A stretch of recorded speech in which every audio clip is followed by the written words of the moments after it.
विद्यार्थी मित्रांनो, अभ्यास म्हणजे ओझं नाही, तर ती भविष्यासाठीची एक आपली तयारी असते.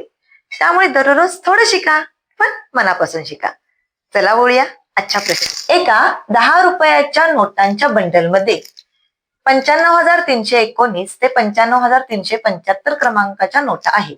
तर बंडलमध्ये एकूण रक्कम किती? जर अशा पद्धतीनं परीक्षेला प्रश्न विचारला गेला तर त्यासाठी आपल्याकडे एक सूत्र आहे. ते सूत्र कोणतं ते पाहूया. तर बघा विद्यार्थ्यांनो, इथं मी सूत्र लिहिलेलं आहे.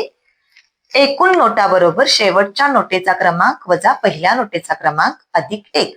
कारण की पहिल्यांदा आपल्याला एकूण नोटा किती आहेत त्या काढायला हव्यात, त्यानंतर आपल्याला रक्कम काढायची आहे. म्हणून शेवटच्या नोटेचा क्रमांक आहे 95,375 वजा पहिल्या नोटेचा क्रमांक 95,319, त्यामध्ये आपल्याला 1 मिळवायचं आहे. आता वजाबाकी करूया.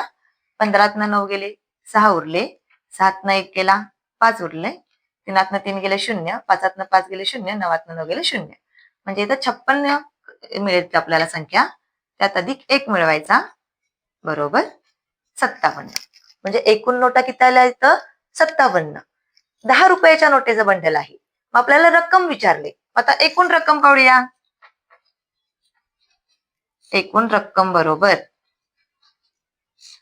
नोटा आहेत त्या 57, 10 रुपयाच्या आहेत, म्हणून उत्तर किती येणार 570. 570 हे उत्तर आलेलं आहे. पण 570 हे काय आहेत? रुपये.